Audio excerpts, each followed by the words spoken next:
ఒక్కసారి కొమ్మూరి గోల్డ్ కి కాల్ చేయండి. తాకట్లో ఉన్న మీ బంగారాన్ని విడిపించి మార్కెట్ ప్రైస్ కి వాళ్ళు కొనుక్కుని మిగతా డబ్బులు మీకు ఇచ్చేస్తారు. Honourable vice president of India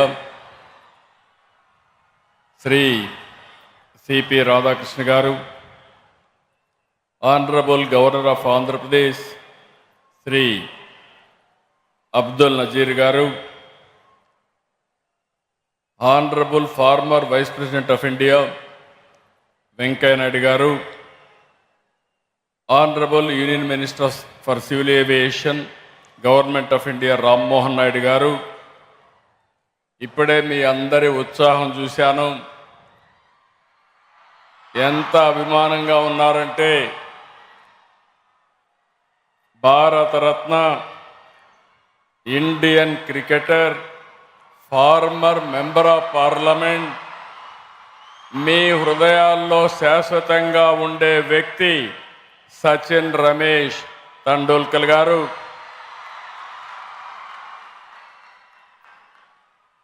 governor of Orissa Haribabu గారు, కేంద్ర మంత్రివర్యులు భూపతి రాజు శ్రీనివాస్ వర్మ గారు, చంద్రశేఖర్ గారు, ఇప్పుడే మీ అందరితో మాట్లాడినప్పుడు మీకు ఒక డైరెక్షన్ ఇచ్చిన మీ మంత్రి నారా లోకేష్ గారు, వేదిక పైన పెద్దలు మోహన్ రెడ్డి గారు, అదే మరి మల్లికార్జునరావు గారు, మీ వైస్ ఛాన్సలర్ రాజశేఖర్ గారు, ఈరోజు చాలా ఫంక్షన్స్కి వచ్చాను కానీ మొట్టమొదటిసారిగా ఆంధ్ర యూనివర్సిటీలో మీ ఉత్సాహం చూస్తూ ఉంటే ఇక్కడుండే విద్యార్థులు, ఇక్కడ చదువుకున్న పూర్వ విద్యార్థులు మీ ఉత్సాహం చూస్తూ ఉంటే మీ ఆనందం ఆకాశాన్ని అంటుతా ఉంది. అలాంటి మీ అందరికీ పేరు పేరున మనస్ఫూర్తిగా అభినందనలు. ఈరోజు నేను ఇక్కడికి వచ్చింది 2 ప్రతిష్టాత్మక కార్యక్రమాల్లో పాల్గొనడానికి వచ్చాను. మొట్టమొదటిది ఆంధ్ర యూనివర్సిటీ 100 ఏళ్ల పండుగ. ఇదొక చరిత్ర. ఇదే రేపు విశాఖపట్నంలో ప్రపంచంలో నెంబర్ 1 టెక్నాలజీ దిగ్గజం గూగుల్ డేటా సెంటర్, అతి పెద్ద ఇన్వెస్ట్మెంటు, ఆర్థిక సంస్కరణలు వచ్చిన తర్వాత $15 బిలియన్ ఈ విశాఖపట్నంలో పెడుతున్నారంటే అది విశాఖపట్నం యొక్క మహిమ.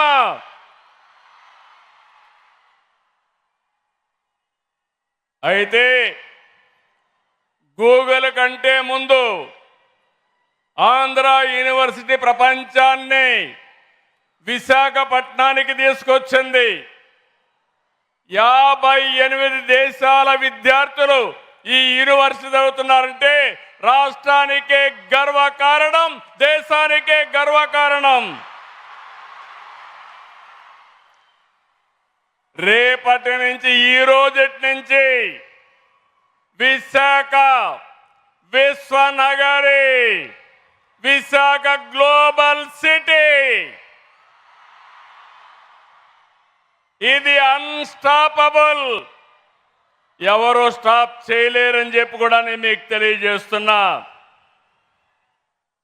100 సంవత్సరాలు చరిత్ర, ఒక బ్రాండ్.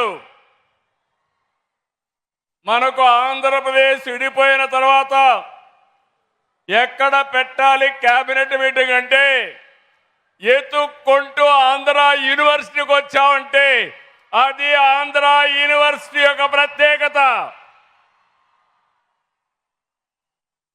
మనకు 53 యూనివర్సిటీలు ఉన్నాయి.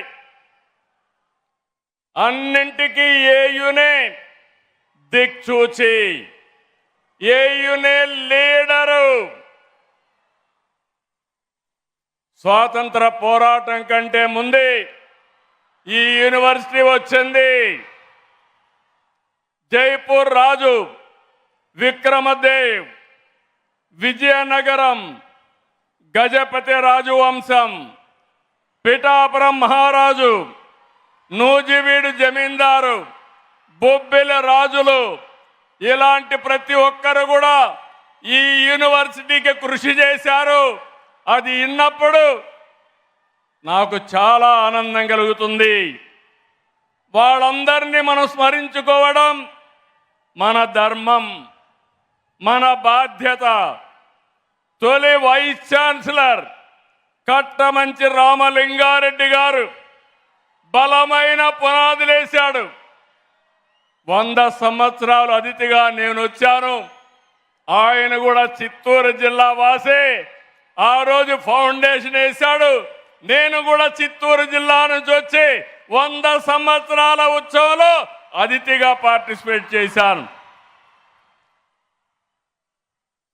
రెండో వైస్ ఛాన్సలర్ సర్వేపల్లి రాధాకృష్ణ గారు భారతదేశ రాష్ట్రపతి అయ్యాడు. ఈరోజు మన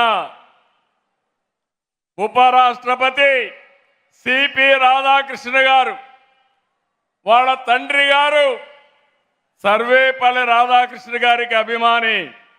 అందుకే వీరికి కూడా సిపి రాధాకృష్ణ అని పేరు పెట్టారంటే, ఆయన ఈరోజు ఇక్కడికి వచ్చాడంటే ఇదొక చరిత్ర.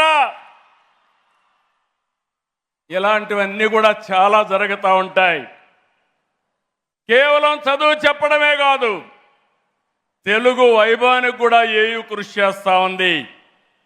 విద్య సాహిత్య రంగాల్లో ప్రముఖుల్ని కళా ప్రపూర్ణ అవార్డుతో గౌరవించారు. ప్రపంచంలోనే ఎంతో మంది నాయకుల్ని తయారు చేసినటువంటి స్థలం ఏఈ యూనివర్సిటీ గడ్డ. రాజకీయ నాయకులు, ఉద్దండులు ఇక్కడే వెంకయ్య నాయుడు గారు ఉన్నారు. ఇక్కడి నుంచే పోరాటం చేసి ఈరోజు భారత ఉపరాష్ట్రపతి అయ్యారు. చాలామంది ఇండస్ట్రీ ప్రముఖ పారిశ్రామికవేత్తలు ఇక్కడే ఉన్నారు. మోహన్ రెడ్డి గారు, పక్కనే మల్లికార్జునరావు గారు, లారస్ సత్యనారాయణ లాంటి వాళ్ళు చాలామంది ఉన్నారు. ఇంకొక పక్క అకాడమీషియన్స్, ఇక్కడి నుంచి వచ్చిన వాళ్ళందరూ వైస్ ఛాన్సలర్స్ అయ్యారు. చాలా ప్రపంచంలో యూనివర్సిటీలో ప్రొఫెసర్స్గా పనిచేస్తున్నారు. ఈరోజు యూనివర్సిటీ చూసినప్పుడు NAC A++ ఉంది. ఇది 30 వరకు ఉంటుంది. ఇంకో పక్కన మీరు చూస్తే NIRFలో 41వ ర్యాంక్ ఉంది. అదే సమయంలో పబ్లిక్ సెక్టర్లో చూస్తే 5వ ర్యాంక్లో ఉంది. నేను ఈరోజు ఒకటే మిమ్మల్ని కోరుతున్నాను, యూనివర్సిటీస్ అంటే నేషనల్ స్ట్రాటజిక్ అసెట్స్. ఇవన్నీ దీన్ని కాపాడుకునే బాధ్యత మనందరిపైన ఉంది. ఇక్కడ ఛాన్సలర్ గవర్నర్ గారు ఉన్నారు, వారిని మనస్ఫూర్తిగా అభినందిస్తున్నారు. ఈరోజు అన్ని యూనివర్సిటీలో విద్యాశాఖ మంత్రి గవర్నర్ గారు అత్యున్నతమైన ప్రతిభ ఉండే వ్యక్తుల్ని వైస్ ఛాన్సలర్స్గా ఎంపిక చేస్తున్నారు. దీనికి మనస్ఫూర్తిగా ఒక ముఖ్యమంత్రిగా వారిని అభినందిస్తున్నానని మరొకసారి మీకు విజ్ఞప్తి చేస్తున్నాం. ఈరోజు 64 కోట్ల విలువైన ప్రాజెక్టుని ప్రారంభించుకున్నాం. ఏయుఐ ఫ్యాక్టరీ, నెట్వర్క్స్ ల్యాబ్, ఎక్స్పీరియన్స్ సెంటర్ని, తీర ప్రాంత వాతావరణ పరిశోధన టెస్ట్ బిడ్ని ప్రారంభించుకున్నాం. 112 కోట్లతో 9 ప్రాజెక్టులు ఈరోజు శంకుస్థాపన చేశాం. Girls hostel, boys hostel, central mess, vice chancellor bungalow, campus beautification, convocation hall, అంతర్గత రోడ్లు, లైటింగ్ పనులు కూడా ఇది చేశాం. అదేవిధంగా ఆంధ్ర యూనివర్సిటీ ఈరోజు 3 ఒప్పందాలు కూడా చేసుకున్నారు. University of Florida, Indian institute of tropical meteorology, అదే మాదిరిగా ఇంకొక ఎంఓయు కూడా 3 ఎంఓయులు చేశారు. నేను ఒకటే మిమ్మల్ని అందరినీ కోరుతున్నాను.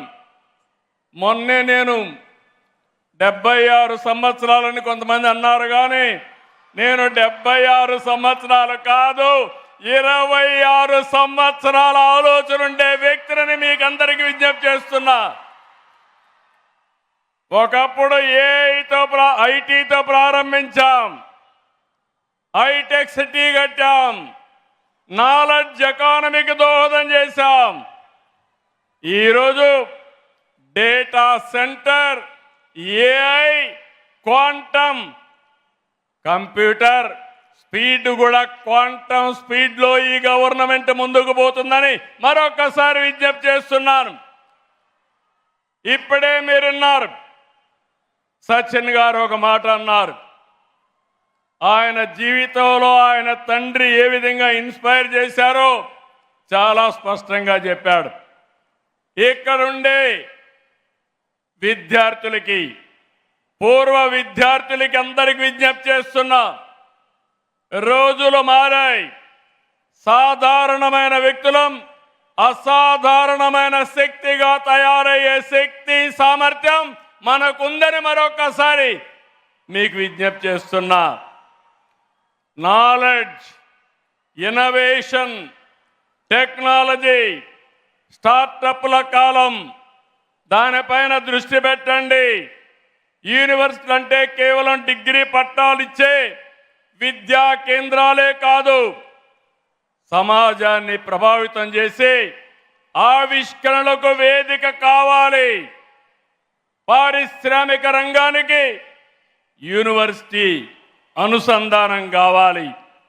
అప్పుడే మిమ్మల్ని కోరుతున్నా, మీరు ఉద్యోగం చేయడం కాదు, 10 మందికి ఉద్యోగాలు ఇచ్చే శక్తి మీకు రావాలి. దానికి సహకరించడానికి ప్రభుత్వం సిద్ధంగా ఉందని మరొకసారి విజ్ఞప్తి చేస్తున్నా. అందుకని వైస్ ఛాన్సలర్ గారు కోరుతున్నాను, ఏయూకి బ్రాండ్ ఉంది. మీరు అడిగితే ప్రపంచంలో ఉండే యూనివర్సిటీలన్నీ మీతో ఎంఓయూలు చేసుకోవడానికి సిద్ధంగా ఉన్నారు, భాగస్వామ్యం అవుతారు. రేపు రాబోయేలో 100 దేశాల నుంచి స్టూడెంట్లు మన ఏయూలో చదివే రోజు తొందరలోనే వస్తుంది. రెండోది, సరికొత్త ఆలోచనలు, ఆవిష్కరణలతో, నాలెడ్జ్తో సంపదకు సృష్టించే మార్గదర్శకులుగా మీరు తయారు కావాలి. ఈ ప్రభుత్వం ఆలోచన ఒకటే, 1 ఫ్యామిలీ 1 ఆంటర్‌ప్రెన్యూర్. ఆంధ్ర యూనివర్సిటీ ఎంతమందిని తయారు చేయగలుగుతారో అది మీ మీద ఆధారపడుతుంది. ఇక్కడనే రతన్ టాటా ఇన్నోవేషన్ హబ్ కూడా ఇక్కడే పెట్టాం. భవిష్యత్ అంతా డేటా సెంటర్, ఏఐ, క్వాంటమ్ రంగాలదే. అందుకే దీనికి ప్రాధాన్యత ఎక్కువ ఇస్తున్నాం. నేను ఎప్పుడూ ఒకటే చెప్తాను, పిల్లలకు పేరెంట్స్ ఇచ్చే ఆస్తి చదువు. చదువుతో ప్రపంచాన్ని జయించే ఆత్మవిశ్వాసం వారికి వస్తుంది. మీ క్యాంపస్ను చూస్తే ఇప్పుడే మీ మంత్రి గారు చెప్పినట్టు నాకు కూడా చాలా అసూయ కలుగుతుంది. సుందరమైన ప్రాంతం ఈ యొక్క ఏయూ యూనివర్సిటీ. మీకేదైనా స్ట్రెస్ ఉంటే సచిన్ గారు చెప్పినప్పుడు పక్కన దిగి సముద్రం పక్కనకి వెళ్ళి ఒకసారి ప్రశాంతమైన వాతావరణంలో వాకింగ్ చేస్తే ఎక్కడ లేని శక్తి మీకు వస్తుంది, దాంట్లో సందేహం లేదు. బ్యూటిఫుల్ క్యాంపస్, మీరందరూ అదృష్టవంతులు. నాకు అనిపిస్తా ఉంది, మళ్ళా ఇక్కడ చదువుకుంటే ఎంత బాగుంటుందో అనే ఆలోచన వచ్చే పరిస్థితి వస్తూ ఉంది. ఈ విశ్వవిద్యాలయం భావితరాల నాయకుల్ని తయారు చేయాల్సిన అవసరం ఉంది. నేను అందుకనే మీ మంత్రి గారు 250 కోట్లు అడిగాడు. నేను ఒకటే మీ యూనివర్సిటీ వైస్ ఛాన్సలర్కి ఒక టార్గెట్ ఇస్తున్నా. ఆ టార్గెట్ మీరు ఆలోచిస్తే ఆంధ్ర యూనివర్సిటీ భారతదేశంలో టాప్ 5లో ఒకటి కావాలని నా ఆకాంక్ష. దానికి రాత్రింపగళ్ళు చేయాలి. ప్రపంచంలో టాప్ 100లో ఆంధ్ర యూనివర్సిటీ ఉండాలి. దీనికోసం డబ్బులు కూడా కావాలి. అందుకే నేను అనౌన్స్ చేస్తున్నా, 500 కోట్ల రూపాయలు ఆంధ్ర యూనివర్సిటీకి ఇస్తాం.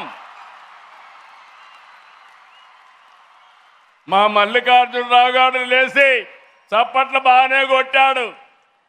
మల్లికార్జునరావు గారు, మోహన్ రెడ్డి గారు, ఇక్కడ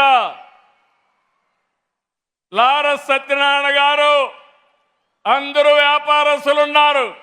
మీ అందరికీ అప్పచెప్తున్నా, ప్రతి ఒక్క విద్యార్థి 1 రూపాయి అయినా కాంట్రిబ్యూట్ చేసి మరో 500 కోట్ల రూపాయలు కార్పస్ అభివృద్ధి కావాలి. సిద్ధమా తమ్ముళ్ళని మిమ్మల్ని అడుగుతున్నా. ఇక్కడుండే తమ్ముళ్ళు ఏంటని అడుగుతున్నా. ఇక్కడ మా ప్రొఫెసర్స్ ఉన్నారు, అందరూ కూడా వివిధ స్థాయిల్లో ఉన్నారు. ఇక్కడుండే మోహన్ రెడ్డి గారు, ఇక్కడుండే మల్లికార్జునరావు గారు, లారస్ సత్యనారాయణ గారు. మీరు అనుకుంటే ఇది సాధ్యం చేస్తామని వాళ్ళకందరికీ హామీ ఇమ్మని కోరుతున్నా. తప్పకుండా సంకల్పం ఉంటే 100 సంవత్సరాలు చరిత్రలో చెప్తున్నా, మళ్ళీ ఇది రాబోయే 100 సంవత్సరాల్లో మరొక చరిత్ర క్రియేట్ చేసి భారతదేశంలోనే ఒక బెస్ట్ బ్రాండ్గా తయారవుతుందని చెప్పి తెలియజేసుకుంటూ, అలాంటి యూనివర్సిటీకి వచ్చి ఈరోజు పార్టిసిపేట్ చేయడం ఇది నా పూర్వజన్మ సుకృతం, నా అదృష్టం. బంగారు లాంటి విద్యార్థులు ఉన్నారు, మంచి మనసుండే ప్రొఫెసర్లు ఉన్నారు. అందరికీ విజ్ఞప్తి చేస్తున్నా, నేను ప్రపంచంలో ఉండే నాలెడ్జ్ని తీసుకొస్తాం. మీ మంత్రి గారు కూడా అన్ని కంపెనీలు తీసుకొచ్చే పరిస్థితిలో ఉన్నారు. మా ఆలోచన ఒకటి, నేను కానీ మా మిత్రుడు పవన్ కళ్యాణ్ గారు జనసేన అధినేత ఈ రాష్ట్రాన్ని పునర్నిర్మాణం చేయాలని ముందుకొచ్చాం. ఈ పునర్నిర్మాణ కార్యక్రమానికి, తెలుగు జాతి పూర్వ వైభవానికి మన ప్రియతమ ప్రధాని నరేంద్ర మోడీ గారు పూర్తిగా సహకరిస్తున్నారు. వారి సంకల్పం వికసిత్ భారత్ 2047. మా సంకల్పం స్వర్ణాంధ్రప్రదేశ్ 2047. 2047కి ప్రపంచంలోనే నెంబర్ 1 జాతిగా తెలుగు జాతి ఉండాలనేది మా సంకల్పం. ఆ సంకల్ప జైత్ర యాత్ర ప్రారంభం ఈ ఆంధ్ర యూనివర్సిటీ నుంచేనని చెప్పి ఈ విశాఖపట్నం నుంచే ప్రారంభిస్తున్నాం. పనిచేసే బాధ్యత మాది, డైరెక్షన్ ఇచ్చే బాధ్యత మాది, అన్ని విధాల సహకరించే బాధ్యత మాది.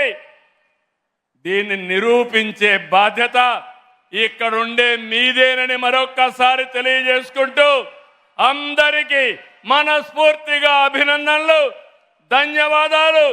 జై హింద్, జై ఆంధ్ర యూనివర్సిటీ, జై ఆంధ్ర యూనివర్సిటీ, జై భారత్, జై భారత్, జై తెలుగు తల్లి, జై తెలుగు తల్లి.